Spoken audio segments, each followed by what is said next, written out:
64वां सूक्त है। इसमें 2 मंत्र हैं, इनकी चर्चा आज हमको करनी है। सूक्त को पाप मोचन सूक्त कहा गया है, पाप को छुड़ाने वाला सूक्त, पाप से मुक्त करने वाला सूक्त। इसमें विशेष बात यह भी है कि इसके पूर्व में या पश्चात के जो भी सूक्त हैं, छोटे छोटे सूक्त ही हैं, 1-2 मंत्रों के,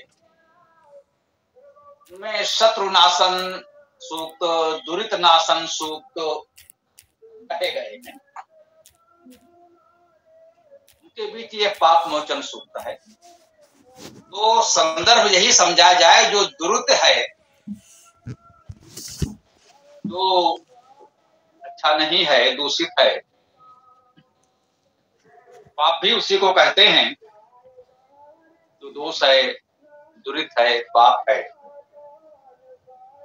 उससे मुक्त होने की बात यहाँ इस संदर्भ में, इस प्रकरण में की जा रही है। इस सूक्त में भी और इसके पूर्व के और पश्चात के सूक्त में भी इसमें स्पष्ट रूप से पाप मोचन सूक्त कहा गया है। हो सकता है इसलिए यह सूक्त विशेष रूप से कहीं चर्चा में आया हो। देखिए, इसमें ऋषि यम है। यम तो हम लोग समझते हैं, यमन नियमन करना, संयमन करना।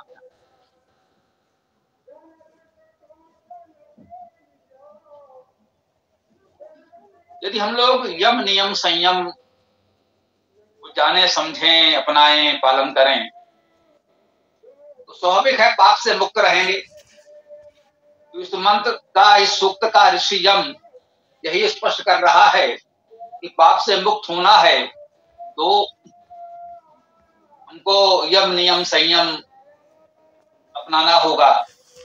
देवता आपह अग्नि ही कहा गया है, अर्थात आपह देवता है और अग्नि ही देवता है।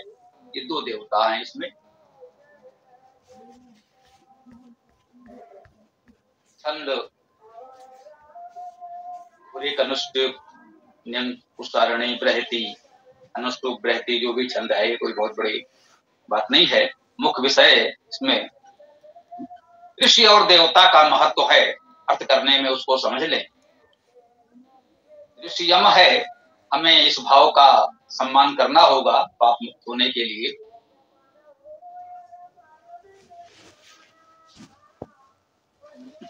देवता आपह और अग्नि है।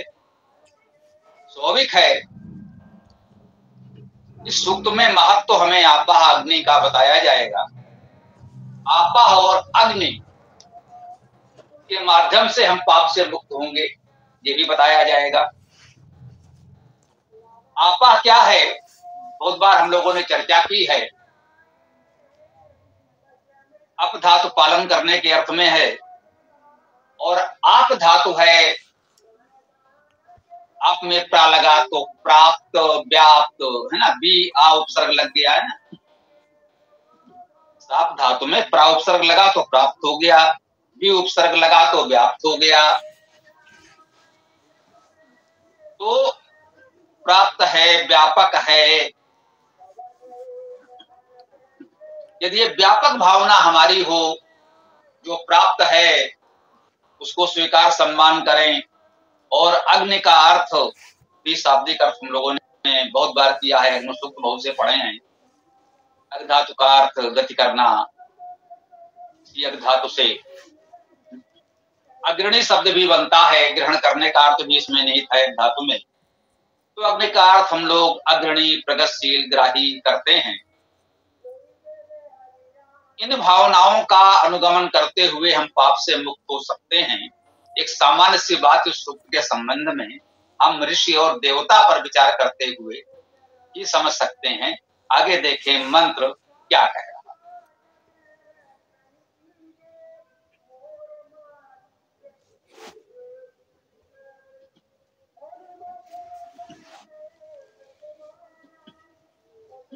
ओम जिदम यत् कृष्णः शकुनि अभिनिष्पतन् अपीपतत् आपो मा तस्मात् सर्वस्मात् दुरितात् पान्तु ऐंहसा। इदम यह यत जो कृष्णा कृष्ण, यह जो कृष्ण है, इसका सीधा सीधा अनुवाद तो यह हो गया, इदम यत कृष्णा, यह जो कृष्ण है, शकुनी ही, जो शकुनी है, ये कृष्णा शकुनी, इदम यत भी, इदम यत कृष्णा शकुनी, ये चारों ही पद प्रथमा विभक्त कर्ता कारक एक वचन।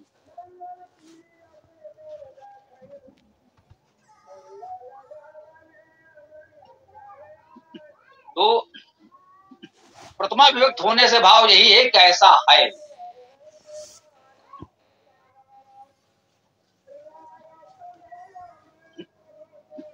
इदम जत कृष्णा शकुनी, यह जो कृष्ण है शकुनी है, अभिनिष्पतन, अभी उपसर्ग है,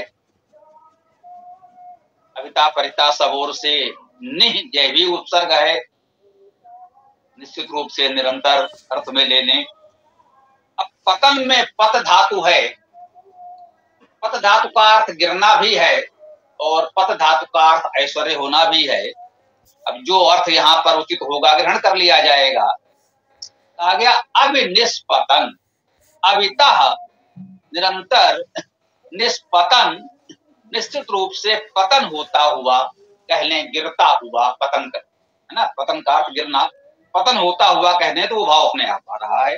अपि पतत, अपि पतत, ये भी गिर गया।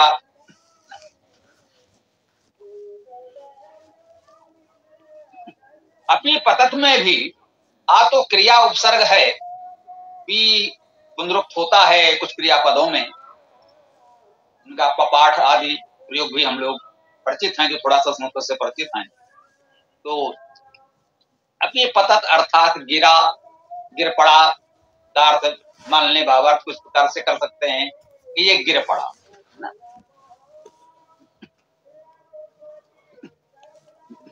तो इस वाक्य का अर्थ ये हुआ, इदम जत कृष्णा शकुनी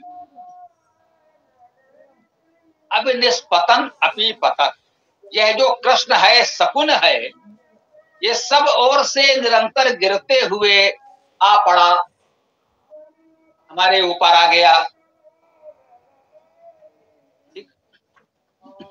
ये व्याकरण के अनुसार हमने उसका एक अनुवाद वाक्य बना लिया। अब इसमें समझने को रह गया कृष्ण और शकुन ही क्या है। कृष्ण कृष्ण धातु है, कर्षण करना, खींचना, इसी से आकर्षण भी बनता है। कृष्णा का अर्थ हुआ खींचने वाला या आकर्षण करने वाला। शकुनी शक धातु है, शक धातु, इसी से शक्ति बनता है। ध्यान दीजिएगा, शक धातु है, इसी से शक्ति बनता, शक्तिमान होता। कहते हैं ये शक धातु में या प्रत्यय लगाइए शक्य बनता। शक्ति का अर्थ है हमारे शक्ति सामर्थ्य के योग्य है, हम इसको ऐसा कर सकते हैं, जिसे हम लोग कहते हैं ना कि सकते हैं, ये भाव भी इसी शक धातु में है। ये तो मैं कर सकता हूं, अर्थात इतनी शक्ति मुझ में है कि ये कार्य मैं कर सकूं। तो ये शक धातु है, शकुनी अर्थात शक्तिशाली। ध्यान दीजिएगा, कहीं भी माता पिता ने अपने पुत्र का नाम शकुनी रखा है, तो माता पिता जब बच्चे का नामकरण करेंगे, उसके गुरु आचार्य नामकरण करेंगे, तो कुछ अच्छी भावना से ही करेंगे। शकुन का अर्थ हुआ शक्तिशाली, इनका भी अर्थ भयंकर, शक्तिशाली, जो शत्रुओं के लिए भयंकर हो। विभीषण का अर्थ भी है, विशेष रूप से जो भीषण है, भयंकर है, युद्ध में जो अत्यंत भीषण भयंकर हो, वो विभीषण है। जब माता पिता आचार्य ने नाम रखा तो यही मानकर रखा कि आगे चलकर ये बालक भी महान योद्धा हो और शत्रुओं के लिए विभीषण अर्थात भयंकर बने। यूं बस कौन सा व्यक्ति कहाँ कैसा किस दिशा में जाता है, तो थोड़ा बहुत परिवर्तन भी होता है, लेकिन जो भावना नामकरण की होती है वो तो वही होती है। तो कृष्णा का शाब्दिक अर्थ कर्षण करने वाला, खींचने वाला, आकर्षक।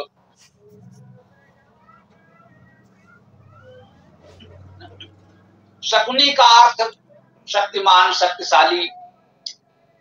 जो शक्तिशाली खींचने वाला है, जो शक्तिशाली है, खींच सकता है।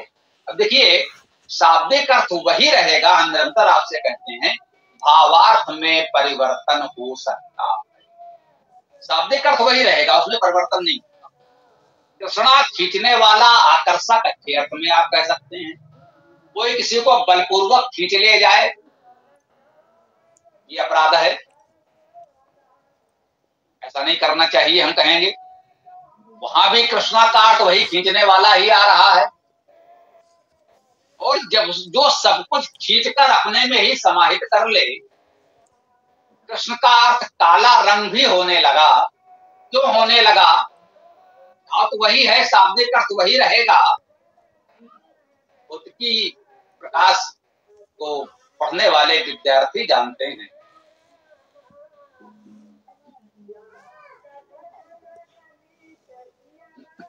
काला रंग कैसे बनता है, कैसे उत्पन्न होता है? जो वस्तु प्रकाश की सभी किरणों को, सभी रंगों को अपने में अवशोषित कर ले, बाहर न जाने दे, उसका रंग काला होता है। काला वो है जो सब कुछ स्वयं में अवशोषित कर ले, किसी के लिए कुछ न छोड़े, कुछ न दे। जो कुछ आए बस अपने पास रखते जाओ,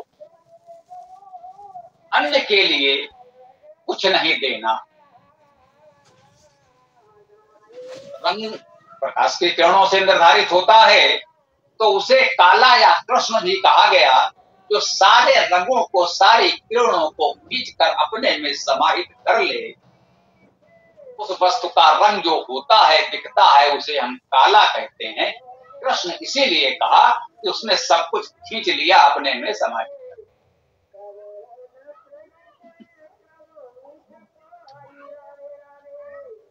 अब यहां पर कृष्णा शब्द का अर्थ आप आकर्षक व्यक्तित्व वाला उत्तम पुरुष भी कर सकते हैं।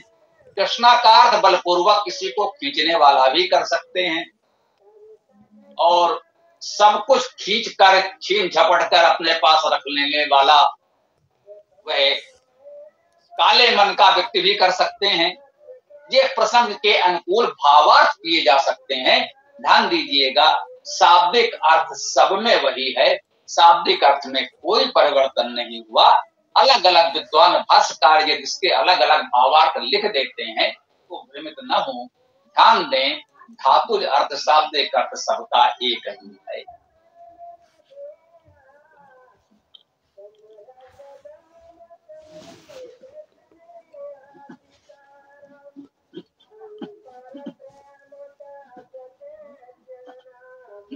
ये हो गया कृष्णा। आगे है शकुनी। शकुनी अर्थात शक्तिशाली। जो ये खींचने वाला शक्तिशाली है, बाप की बात की जा रही है, तो उस संदर्भ को देखेंगे। तो जो सब कुछ खींचने लेने वाला शक्तिशाली है, अबिता निष्पतन, सब ओर से वो गिर रहा है, पतनशील है। अपनी पतत, वो आ गिरा है हमारे ऊपर भी। अब हमारे ऊपर जैसा कोई पद तो इसमें नहीं आया है, लेकिन अब वो यही कहिए कि उसको कहते हुए आया सहज भाव से। उसको ना भी कहेंगे तो शाब्दिक अर्थ वही रहेगा। जब हम भाष्य करेंगे, लिखेंगे, तो उसमें हम अपनी ओर से कुछ नहीं जोड़ेंगे। व्याख्या में समझने में थोड़ा कहा जा सकता है कि जो कृष्णा है, खींचने वाला है, सपनी शक्तिशाली है, सब ओर से पतनशील है, वही गिर पड़ा है। क्या करें? आपो मा तस्मात, आपो आपा, आपा का अर्थ अभी हमने किया क्या? व्यापक।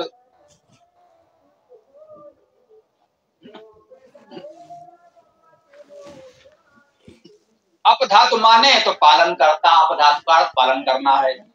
आप धातु से व्याप्त होना, प्राप्त होना, व्यापक होना है। तो जो व्यापक है, और व्यापक कौन है?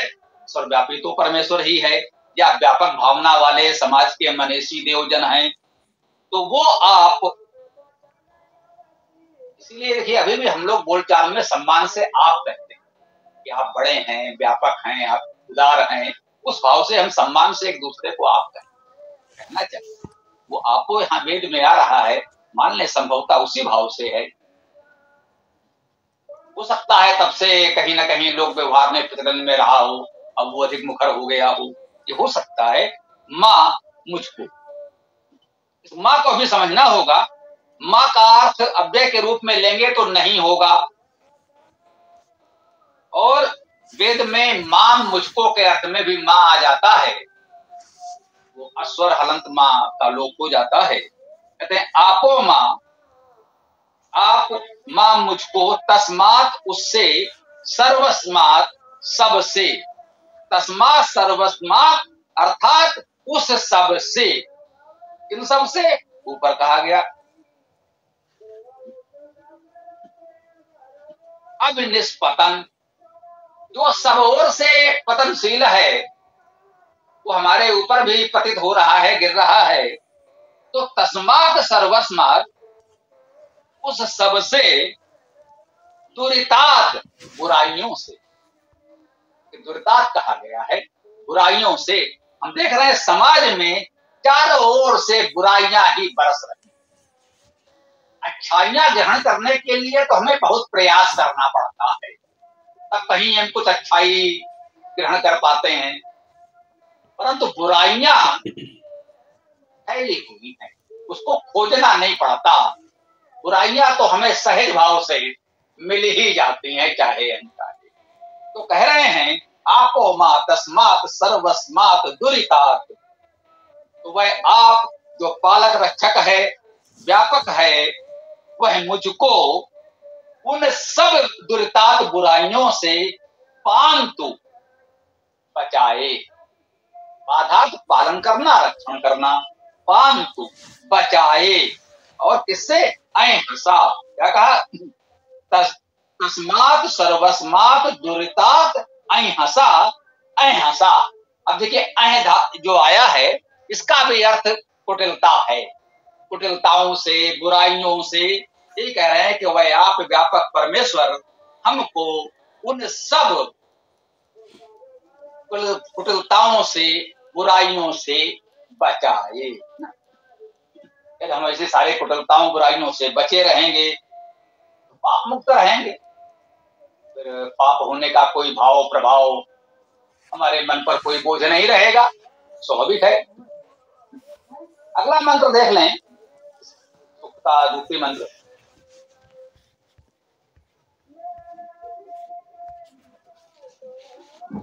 ओम इदं यत् कृष्णा शकुनि अवाम रक्षन् निवृते ते मुखेन अग्निर्मा तस्मात एनसो गार्हपत्या प्रमुंचतु। इसमें भी वही बात कही गई है, कुछ शब्द परिवर्तित हैं, बात लगभग वही कही है। इदम यत् कृष्णा शकुनि, ये तो पूरा का पूरा वही है, प्रथम चरण। इदम यत् कृष्णा शकुनि, यह जो कृष्ण है, शकुनि है, जो खींचने वाला शक्तिशाली है। कह रहे हैं शकुनि अवाम रिक्षण,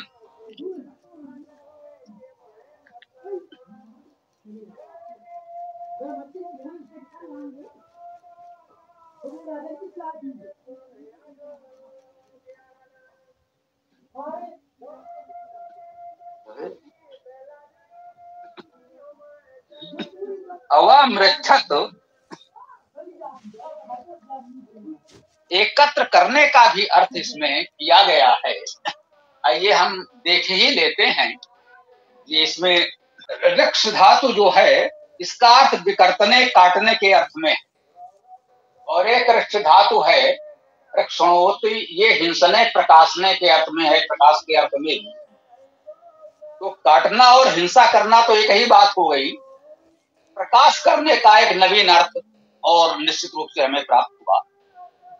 तो कह सकते हैं हिंसा करना, काटना, प्रकाश करना, तो ये दो अर्थ हो गए, या तो हिंसा और काटने का अर्थ लें या प्रकाश का अर्थ लें, ये हम ले सकते हैं इसमें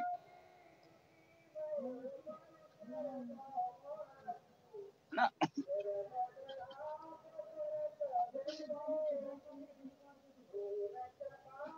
अवाम रक्षक, जो ये कह सकते हैं प्रकाशित करता है, ऐसा अर्थ हम सकारात्मक रूप से भी लेने का प्रयास करें।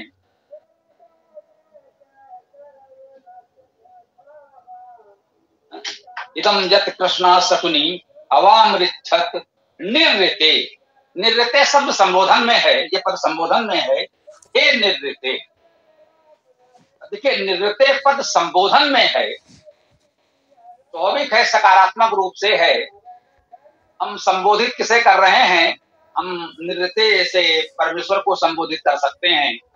सही कहा है कि आध्यात्मिक अर्थ में तो सबका मुख्य भाव परमेश्वर से ही होता है, या इन गुणों से युक्त उसके उपासक देवजन होते हैं। तो हे निर्ऋते, निरंतर ऋत का पालन करने वाले निर्ऋते। नकारात्मक अर्थ में आता तो निर्ऋते का अर्थ ऋतहीन भी कर सकते थे, उस उपसर्ग के दोनों प्रकार से अर्थ किए जा सकते। नियम भी यही है, निःशुल्क जिसमें कोई शुल्क ना हो, शुल्क रहित, निर्देशक निरंतर आदेश दे सकता है, आदि आदि बहुत से शब्द हैं। तो निर्ऋते को दोनों प्रकार से अर्थ आप कर सकते हैं, क्योंकि संबोधित किया जा रहा है हे निर्ऋते, तो कहीं परमेश्वर देवजनों को ही संबोधित करेंगे, तो उस रूप में हम कह सकते हैं निरंतर ऋत के अनुकूल व्यवस्था बनाने वाले। ते मुखेन, ते तुम्हारे, मुखेन मुख द्वारा, इदम यत् कृष्णा शकुनी अमामृच्छन् ऋते ते मुखेन। जो अब यहाँ ऋक्ष का अर्थ हिंसा से ग्रहण कर सकते हैं। ऋक्ष एक पशु प्राणी भी है, जिसे हम लोग भालू कहते हैं, संस्कृत में ऋक्ष कहते हैं, क्योंकि वो स्वभाव से हिंसक है, मछलियां आदि मारकर खाता है, तो उसको भी ऋक्ष कहा गया है। तो ऋक्षण का अर्थ हिंसा कर सकते हैं, हिंसा करते हुए हे निर्ऋते ते मुखेन, तुम्हारे मुख से जो ये हिंसा है, हिंसा करने वाले हैं,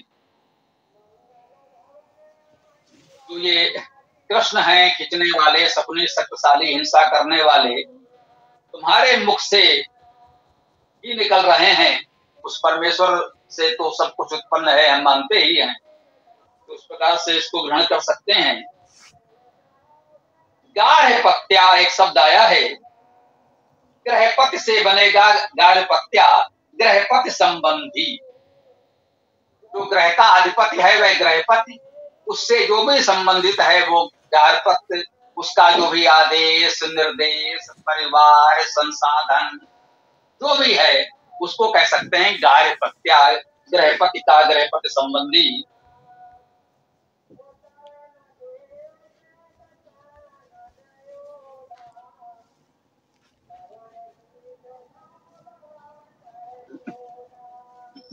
और इसमें अग्नि भी कहा गया है, अग्निर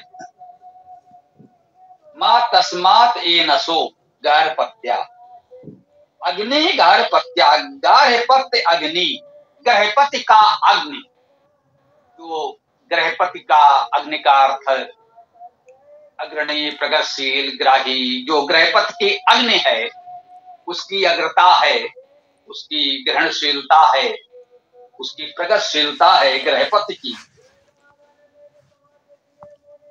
ये सद्गुण, ये भाव कहते हैं तस्मात एनसो, तस्मात उससे, एनसो एनस से, कुटिलता से। इसका अर्थ पाप भी कर दिया जाता है, भावार्थ कुटिलता है, तो कुटिलता हिंसा है तो पाप ही कहेंगे। प्रमुंचतु कह रहे हैं वह गार्हपत्य अग्नि उस एनस से, उस कुटिलता से, उस हिंसा से, प्रमुंचतु प्रमुखता से छुड़ाए। तो इसमें भी भाव वही है कि समाज में सब ओर से जो भी कुटिलताएं, दुरितान, बुराइयां हैं, उनको हम ग्रहपति के साथ, उसके मार्गदर्शन में, जो ग्रहपति हैं हमारे घर के परिवार के प्रमुख हैं, बड़े हैं, अनुभवी हैं, विद्वान हैं, उनकी अग्नि के साथ, उनकी अग्रता से, उनकी प्रगतिशीलता से, उनके मार्गदर्शन से यदि हम चलेंगे तो हम इन कुटिलताओं से, हिंसा से, दुष्कर्म से, दुर्तान से, पापों से कह लीजिए बच सकते हैं। इस सूक्त का यही भाव हमारी समझ में आया जो हमने आपके प्रस्तुत किया। अब आप लोग अपनी बात रख सकते हैं।